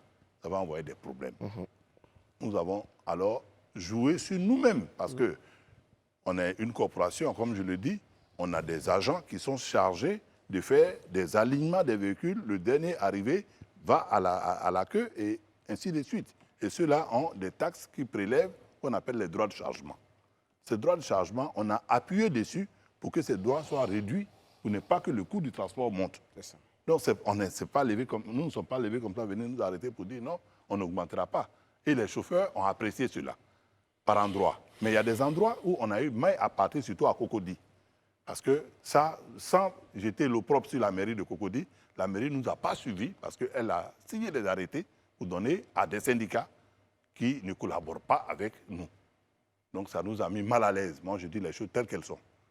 Donc, et je l'ai remonté à mon ministre de tutelle, à monsieur le ministre des Transports. Il dit, à Cocody, on n'arrive pas à régler profondément ce problème. Il y a des axes qu'on a réussi à régler, mais l'axe central qui va du Latry sur Rivera, on n'arrive pas. Sinon, sur Benjerville, l'axe d'Adjamé à Benjerville, nous contrôlons très bien parce que les barrages y passent. Très bien. Mais ce qui est des taxis Ororo qui partent sur les axes intermédiaires, vraiment, ceux qui gèrent ça, ce sont de soldats de nous parce qu'ils ont eu un document avec la mairie où ils payent quelque chose. Donc ça nous met mal à l'aise. Oui, M. Touré, j'aimerais juste terminer encore, parce que comme moi, je n'étais pas sur le sujet, le deuxième sujet, c'est qu'aujourd'hui, les chauffeurs de Baga roulent dans n'importe quel sens. Oui. Même le simple code de la route de base, en fait, qu'est-ce que vous voulez dire? je veux dire, ils font des dépassements, souvent, ils font des chevauchements de chaussée, ils ne respectent pas le code de la route. Il y a des familles qui sont endeuillées. Aujourd'hui, c'est l'une. Je déplore un mort, c'est toujours un mort de trop. Mais quand on voit les chauffeurs de Baka qui endeuillent toujours des familles, qu'est-ce que vous faites pour aujourd'hui sensibiliser vos membres? Dans ce même élan, Alain, vous avez une question? Oui, c'était ma question, parce que après le temps du deuil viendra le temps des interrogations, justement, sur les comportements inciviques, notamment des chauffeurs, donc de vos membres. En ce qui concerne le gendarme, je pense que les autorités parleront, feront de la sensibilisation dans les casernes, là où il faut, dans les camps et autres. Mais les chauffeurs qui continuent, Daouda l'a dit, la route leur appartient, ils roulent comme ils veulent, avec son lot de morts. Qu'est-ce que vous faites concrètement, vous, en tant que responsable, président quand même de la coordination des gares routières? Évidemment, oui. Qu'est-ce que vous faites pour mettre fin à la fois à ces comportements inciviques au mépris de la loi et des comportements qui endeuillent les familles, comme l'a dit Daouda? Ben, nous faisons ce que nous pouvons parce que nous faisons d'abord la sensibilisation depuis toujours. Et nous sommes suivis dans ça parce que vous avez vu, il y a une grande campagne depuis 1 an lancée par le ministre des Transports sur l'incivisme. Et nous sommes partie prenante de cette campagne et nous organisons pratiquement chaque semaine des rondes dans des gares, dans nos réunions, parce que comme je l'ai dit, il y a des organisations bien précises. Chaque commune a son responsable à notre sein. Donc chaque fois qu'il y a la réunion, on commence toujours par le comportement incivique de nos conducteurs qui ne fait pas honneur à notre coopération et que nous essayons de vraiment rattraper. Mais il faut reconnaître qu'une chose est de sensibiliser quelqu'un, mais une chose est de voir d'où il tient son diplôme et pourquoi est-ce qu'il se comporte de la sorte. Est-ce que vous avez l'assurance qu'ils Nous ont avons le permis? oui, parce que le ministère est en train de changer les choses. Vous savez, bientôt, depuis aussi, ça fait 1 an que le gouvernement, le ministre a changé tous les inspecteurs de permis par des gendarmes. C'est ça. Et il y a vraiment, je peux vous rassurer, il y a un grand changement dans l'obtention du permis de conduire à ce jour. Le racket et la corruption qui sévissaient là-bas a vraiment beaucoup diminué. Je ne peux même pas dire a pratiquement disparu. Avec la digitalisation que le ministre vient de lancer, il n'y a même pas encore 3 semaines de cela, nous allons dématérialiser tout ce qui est l'obtention du permis. Mais le plus important est le recyclage de ceux qui sont déjà en train de faire n'importe quoi. Ceux qui sont en train de faire n'importe quoi, l'État doit obligatoirement trouver des centres. Parce que recycler 3 millions de conducteurs, ce n'est pas une mince affaire. Ce n'est pas une mince affaire. On a essayé déjà avec le ministère des Transports. Ils ont essayé avec la Sotra, mais ce n'est pas possible. Il n'y a pas de salle pour accueillir ce monde-là. Mais on peut leur retirer les permis. Non, maintenant avec le permis à point qui est autorisé par le gouvernement ivoirien, mais vous allez voir, chaque mois, la commission spéciale du ministère des Transports, ce mois, on a retiré 79 permis. Mais est-ce que tous ceux qui roulent sont vraiment détenteurs du permis? Forcément. Sinon, vous êtes certain que les 3 millions de membres... Je vous assure, ont vraiment le permis? Non, mettez-vous à l'aise, parce que c'est une question de sous. Mais là, vous évoquez la question des permis, mais il y a aussi le point sur l'état des véhicules. Oui, ça, on en arrive. Mais ce qui est plus important, c'est le permis, parce que c'est ce qui vous donne le droit d'être au volant d'un véhicule. Si vous n'avez pas le permis, mais vous savez combien vous allez payer? Quand on passe un coup de sifflet, nous, on sait combien on paye. Mais quand vous n'avez pas le permis, c'est le double. Donc, personne ne va s'amuser à aller rouler un véhicule sans le permis. Mais monsieur Touré, on a évoqué la question, mais moi, je veux qu'on revienne sur... les chauffeurs et les forces de l'ordre. Non. Quand il n'y a pas le permis, là, tu ne peux pas. Parce que tu ne pourras même pas faire 3 à 4 voyages. Tu vas tellement payer, tu vas arrêter. Tu vas tellement payer. Tu vas pas. Non, là, il ne faut pas te blaguer. Tu iras passer. Moi, je garantis... On travaille, c'est pour avoir de l'argent. Non, monsieur Touré, je voulais juste vous dire que moi, Daouda Coulibaly, j'habite au Maou. J'ai fait le tronçon Maou à Djamé pendant 1 mois. Je vous dis, sur 100 chauffeurs, il y a seulement peut-être 2 ou 3 qui ont le permis. Ils roulent avec des papillons. Non, là, c'est par rapport à leur comportement incivique. Parce que quand ils conduisent mal, leur permis leur est retiré. Le papillon, avant, les gens s'amusaient à faire des papillons farfelus, mais depuis l'avènement de la nouvelle direction de la DGPN, de la police, Youssouf Kouyaté et Apalo, qui se parlent très bien entre eux, mais quand on prend un papillon délivré par un agent, soit un constataire, ou bien un policier, ou bien un gendarme, mais ce dernier-là va à la maison d'arrêt militaire. Donc maintenant, les gens ne donnent plus les papillons. Ça, vous ne le savez pas. C'est nous qui vivons là-bas.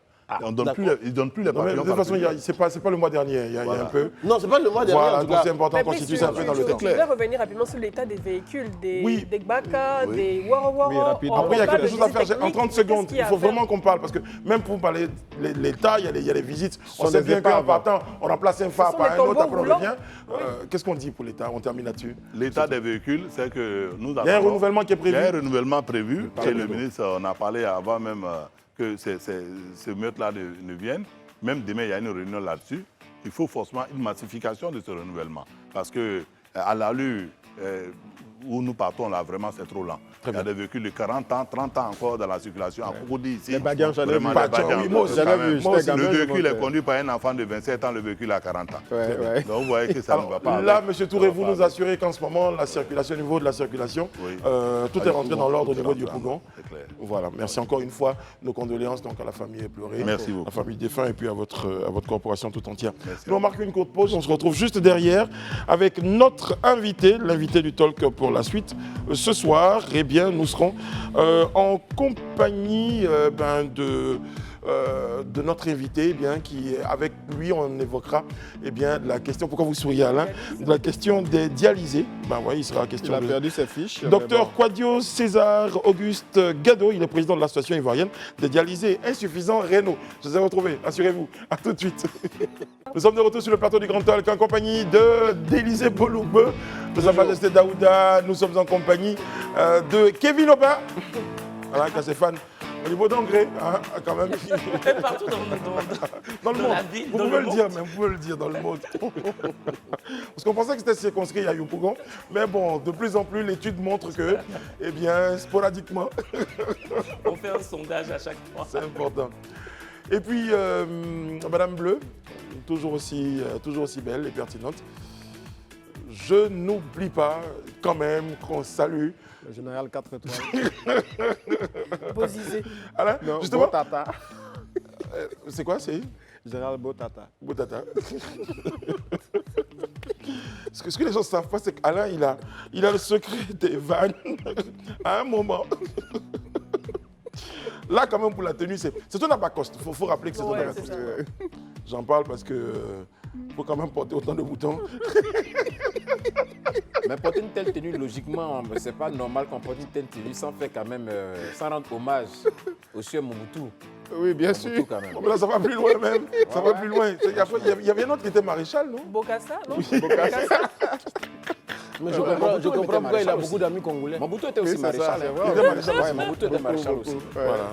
Donc là, quand même, Bokassa lui était Bon, je empereur. suis à 4 étoiles, Voilà. peut-être que je serai bientôt maréchal. maréchal, On c'est lui a ton fait croire jamais. qu'il pouvait être empereur. Mais Ouais. je pense que si, avec tous ces titres et grades, tu n'es pas loin de la prison. Oui, c'est vrai. Oh non, Daouda. J'avoue qu'il y a des moments, il y a vraiment des moments, je me pose des questions. Qu'est-ce que je Daouda. bois? Oui, qu'est-ce que vous buvez, Daouda? En plus qu'on vient de la pause, hein. C'est de l'eau. Mais c'est ça surtout. Ouais, c'est de l'eau que je Bon, bois. vous êtes nombreux à nous regarder sur nos pages des réseaux sociaux aussi. On vous dit bonsoir. Merci d'être là tous les soirs à présent. Merci à Titi Elogne. Merci à tous les autres. Merci à Lou Jennifer, que vous connaissez certainement, que vous appréciez. Hein, Daouda? Oui, bonsoir Lou Jennifer, j'espère que tu vas bien, que tu te portes très bien. Mais je regardais également votre fanbase, cette énergie quand même. Hein. Ouais. Ça marche bien. Bon, alors, je brodais parce que je gagne un peu de temps. Je gagne un peu de temps quand même pour que l'invité se familiarise à certaines réactions, c'est jamais. Avec nous sur le plateau, docteur Quadio César Auguste Godot. Il est président de l'association ivoirienne des dialysés insuffisants rénaux. Avec vous, on évoquera donc la question des missions et objectifs de votre association pour les dialysés insuffisants rénaux. On parlera également de la question des prises en charge, des difficultés rencontrées donc dans le traitement. Je fais un tour de table avant de revenir à vous, docteur Godot. Madame Bleu, la situation justement des dialysés, vous en avez entendu parler? Oui, j'en ai entendu parler et c'est vrai que c'est difficile, hein. On voit souvent des reportages où on entend parler de personnes dans notre entourage qui sont obligées je pense 3 fois par semaine, d'aller en centre de dialyse pour pouvoir, on va dire, changer. Je mets entre guillemets, Est-ce que le commun dit changer donc, nettoyer le sang Ouais, c'est comme ça qu'on dit. à chaque fois Oui. et savoir que son rein est défaillant, c'est vraiment préoccupant et c'est difficile parce que c'est difficile la prise en charge. Ça coûte cher également, la séance, et c'est pas évident. Très bien. J'en parlais comme ça pour qu'on ait un tout petit peu, hein, comme dans les micro-trottoirs, la vie de l'homme, du citoyen lambda. Justement, je vais me tourner vers vous, docteur. L'association existe depuis combien de temps? Vous pouvez rapprocher votre micro, docteur. Bonsoir à tous. L'association dénommée AIDIR existe depuis le début des années 2000. Très bien. Quelles sont les missions justement de cette association? Alors, la mission est vraiment d'encadrer le dialysé, l'accueillir, l'intégrer dans le sillage et puis lui apporter les informations nécessaires pour pouvoir, prolonger sa vie. Vous avez sorti un terme, le dialysé. Qu'est-ce que c'est qu'un dialysé? Alors, le dialysé, c'est le patient insuffisant rénal qui a pour traitement la dialyse. donc qui consiste 2 ou 3 fois par semaine à pouvoir nettoyer son sang. Voilà. Élisée, D'accord. Daouda. Aujourd'hui, est-ce qu'on peut avoir une idée du nombre de personnes souffrant d'insuffisance rénale en Côte d'Ivoire? Je sais que votre association a déjà un nombre, mais est-ce que vous avez une idée un peu aujourd'hui des statistiques du nombre de personnes qui souffrent d'insuffisance rénale? Ben, on peut dire que nous, dans notre association, on a les chiffres, mais en C'est Côte combien dans d'Ivoire, votre association? C'est combien? 800 personnes environ. Voilà, 800 personnes. Mais je vais dire qu'en Côte d'Ivoire, il n'y a plus que ça. 800 personnes réparties sur l'ensemble du territoire ou à Abidjan L'ensemble du seulement? territoire. Ok. Et comment l'insuffisance rénale survient? Quelles sont les causes principales? Alors, en Côte d'Ivoire, nous avons 2 causes principales. Donc, l'hypertension artérielle et le diabète. Donc, ce sont les 2 causes principales. Mais il y en a d'autres causes. Voilà. Très bien. Daouda? En fait, dans vos propos liminaires, vous parliez d'encadrer le dialysé. En fait, je voulais savoir, qu'est-ce qui occasionne en fait, le fait qu'on puisse encadrer le dialysé? Il y a quoi dedans pour qu'on puisse l'encadrer en fait? Alors, très belle question. Parce que quand le citoyen lambda entend insuffisance rénale chronique, on voit déjà la mort. Ça, il faudrait que je puisse le dire. On voit déjà la mort. Donc, c'est une maladie qui fait peur. Alors, évidemment, lorsque le dialysé arrive, il faudrait que nous lui montrons qu'il peut encore vivre si il observe certaines conditions. Il y a d'autres personnes, vous évoquez la situation. Comment ces personnes-là peuvent faire partie de cette association et surtout, comment la prise en charge est organisée? Alors, déjà, il faudrait être inscrit en tant que dialysé, donc prise en charge. Voilà. Et donc, lorsque vous êtes pris en charge, l'inscription, donc nous avons notre siège social qui est au Choudi-Kokoudi, au sein du CNPTIR, le Centre national de prévoyance et de traitement de l'insuffisance rénale. Donc, on vous enregistre et puis là, on vous apporte ce qu'il faut vous apporter. Voilà. Normalement, combien coûte J'ai Alain. Oui. Alors, moi, je voulais poser une question au président de l'association sur les insuffisants rénaux et la vie conjugale. Oui. J'ai connu des proches enfin, à l'étranger qui ont été confrontés à des situations de divorce lorsque la conjointe ou le conjoint a appris que le compagnon ou la compagne avait ce souci. Est-ce que vous avez déjà été confronté à ce type de situation? Quel accompagnement apportez-vous aux malades? Est-ce que vous faites intervenir des spécialistes comme sophrologues ou d'autres spécialistes pour aider justement ces personnes en difficulté? Alors, c'est une question qui est d'actualité.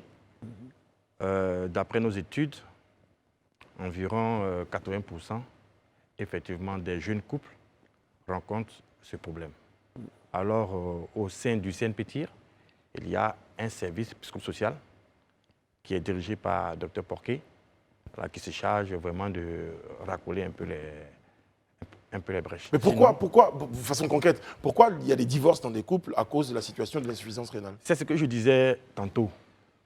Lorsqu'on dit insuffisant rénal, on voit carrément la mort.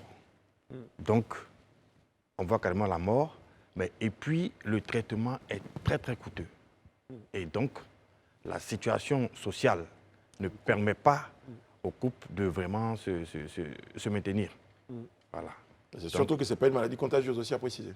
Non, voilà. Ce n'est pas contagieux. J'avais dit Madame Bleu. Oui, exactement. Vous avez parlé de coûteux. Quel est le coût moyen d'une séance de dialyse?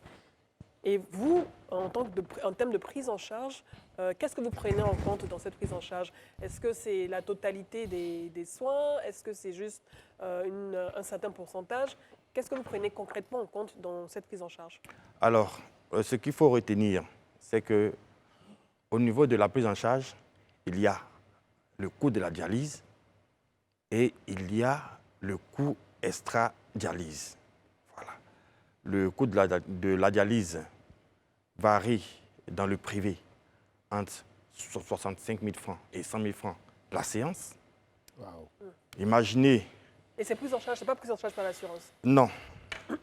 Au niveau de l'assurance, on peut dire qu'il y a des commodités. Mais pour le citoyen lambda qui est dans le privé, le coût seulement de la dialyse entre 65 000 francs et 100 000 francs. Alors qu'il faut environ 3 séances par semaine. Donc, imaginez dans le mois ce que ça peut faire. Vous avez 300 000 francs par semaine, Par même semaine, moins. 300 000 francs par On a semaine. multiplié par 4, on a 1,2 million. Ouais. Million de Voilà. par mois. Donc, c'est extrêmement cher. Et en plus, le dialysé doit prendre des médicaments pour accompagner son état de dialysé. Il y a les antihypertenseurs parce que bon, là, le rein n'arrive plus à contrôler la tension. Il faut du calcium parce que le corps en manque. Cela est dû à la dialyse. Il faut du fer, il faut des anti-anémiques parce qu'effectivement, dans le rein, il y a l'élément qu'on appelle l'érythropoïétine qui permet d'avoir du sang et qui manque. Et donc, à part la dialyse, il y a le corollaire, Les médicaments. les médicaments. Et la grosse batterie En de plus des d'analyse. médicaments, il y a le régime alimentaire qui est assez, je veux dire, spécial. Voilà, parce qu'il ne faut pas consommer beaucoup de choses, sinon on surcharge l'organisme. Très bien. Donc, du coup, il y a la dialyse et il y a tous les éléments extra-dialyse. Est-ce que vous prenez en charge, est-ce que vous prenez ça en charge dans... Au niveau de la prise en charge, il y a l'État, avec le CNP-TIR dont je parlais, prend en charge les dialyses. Voilà. Et donc, à part ça, tout le reste, il n'y a pas de à prise la en charge charge. du patient? Voilà, à la charge du dialysé. Oui, moi à Paris, j'avais une amie qui souffrait d'insuffisance rénale, une ex-amie, et pendant 10 ans, elle était dialysée, si bien qu'elle portait tout le temps des manches longues, tant ses bras justement portaient les stigmates de la dialyse. Et 10 ans plus tard, elle a reçu un rein parce qu'elle était sur liste d'attente. Est-ce qu'ici en Côte d'Ivoire, certains dialysés de votre association ou pas sont sur des listes d'attente? Et c'est quoi le délai pour avoir un rein? Alors, ici, déjà, nous devons saluer le professeur Nguissan, qui, en Afrique de l'Ouest, a été parmi les premiers à pouvoir faire les greffes de rein. Donc, ça existe, mais c'est assez cher. Ça va dans l'ordre de 15 millions. Voilà. Donc, il faut pouvoir avoir 15 millions pour pouvoir faire la greffe de rein. La première condition, c'est qu'il faut C'est avoir pas- 15 millions, mais Il faut la trouver un condition, rein. il faut trouver un Il rein. faut trouver trouver un un rein donneur. parce qu'il y a aussi la législation aussi qui ne permet pas, comme en Europe, de pouvoir avoir un rein n'importe comment. En Côte d'Ivoire, il faudrait que ce soit un parent qui accepte de donner son rein. Ah, Donc, la fort. compatibilité Donc, une aussi. de la famille, forcément. Oui, en D'accord. Côte d'Ivoire. Parce qu'elle, c'était quelqu'un d'autre qu'elle ne connaissait même pas. Hein. Oui, mais en Europe, c'est Ok. comme ça. Mais ici, c'est... Et pourquoi, un peu compliqué. pourquoi Est-ce que restreindre vous déjà militeriez en faveur d'une- on va dire une extension des donneurs de reins, que ce soit pas uniquement limité à la famille? C'est des problèmes. C'est des problèmes, bon, nous dit-on, des problèmes inhérents à l'Afrique. Hein. Éthique? Voilà. Étatique. Voilà, éthique et tout ça. Donc, bon, voilà. Élisée, je ne vous ai pas entendu D'accord. avant là. C'est vrai qu'un malade reste un malade, hein, ça c'est une réalité, mais vous conviendrez avec moi qu'on a beaucoup plus d'affliction quand on voit les plus petits, les enfants, Oui. souffrir de telles maladies. Est-ce qu'aujourd'hui, en Côte d'Ivoire, il y a la possibilité de prendre en charge les enfants qui souffrent d'insuffisance rénale? Dans votre association, il y en a déjà combien? Et puis est-ce que l'État permet, il y a une passerelle pour prendre en charge ces enfants-là qui souffrent d'insuffisance rénale?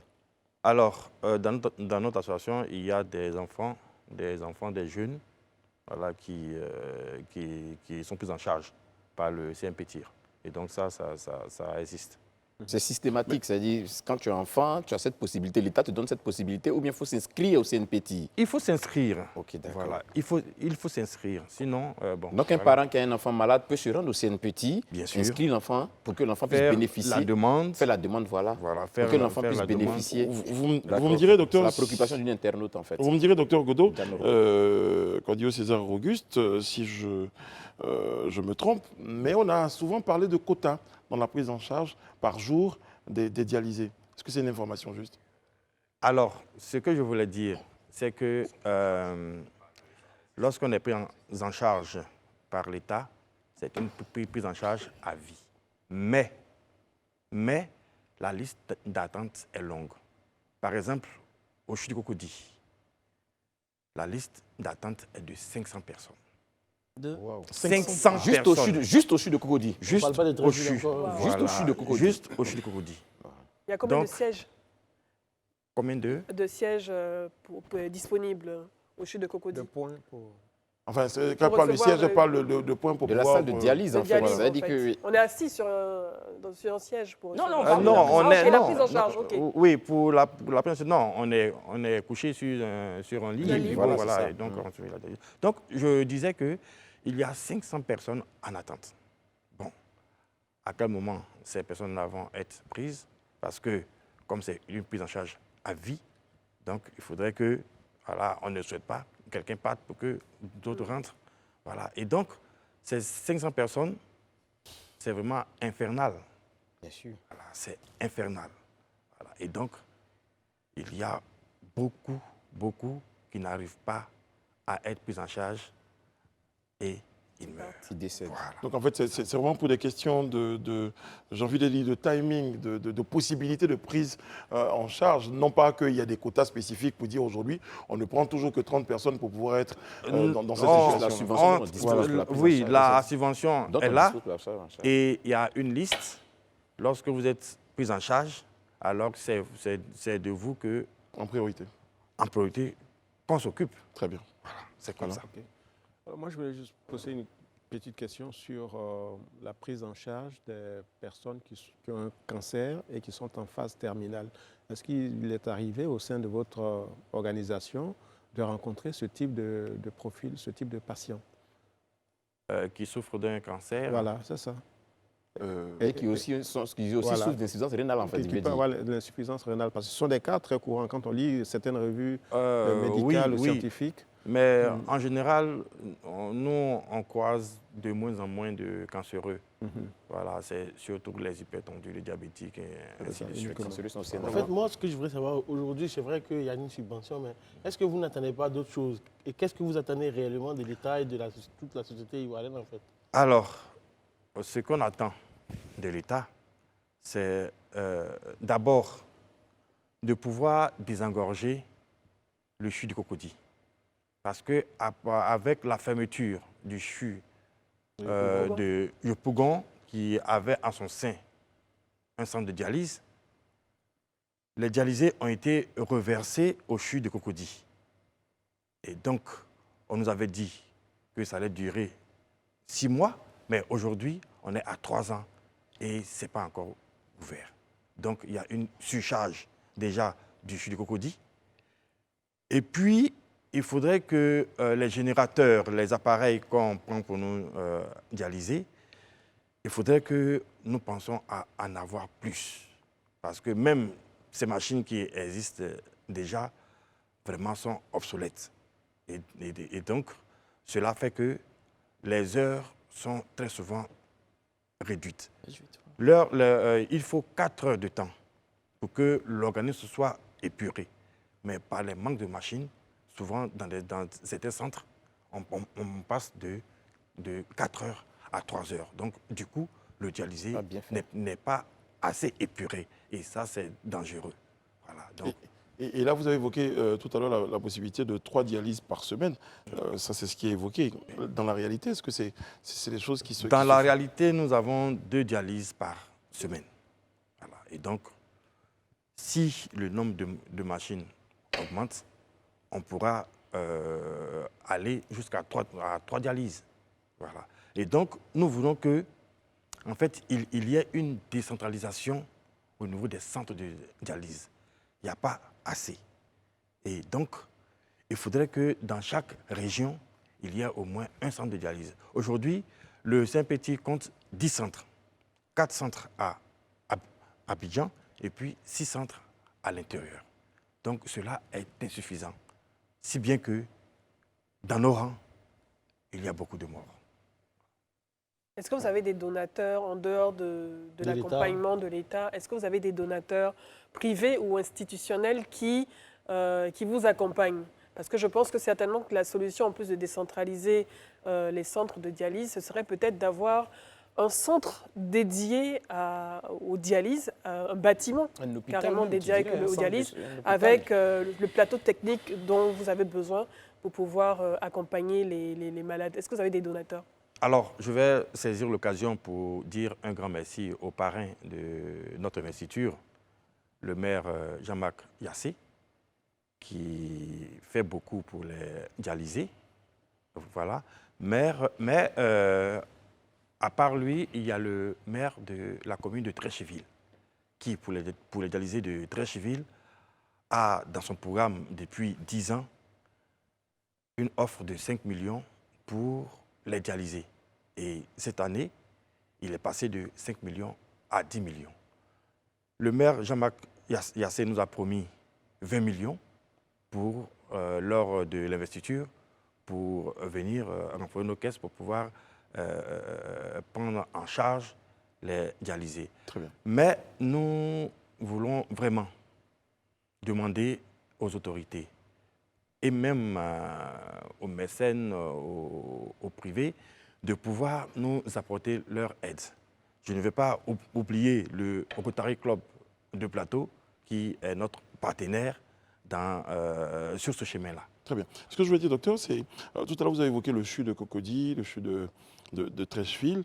Est-ce qu'il n'y a pas la possibilité, par exemple, de travailler avec des cliniques privées aujourd'hui, peut-être qu'avec l'État, qui pourrait prendre en charge un nombre de vos patients que l'État pourrait, par exemple, étendre, parce que déjà, il y a le coût de la subvention, mais il y a surtout la disponibilité même des appareils. Est-ce que ces appareils-là sont peut-être disponibles dans des cliniques avec lesquelles l'État pourrait donc établir des partenariats pour pouvoir décentraliser un peu, faciliter la vie aux dialysés?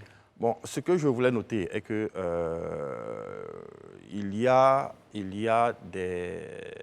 dans des villes telles qu'à Bengoro, il y a des centres de dialyse qui sont en train de se faire, mais nous avons des problèmes au niveau des appareils, des générateurs.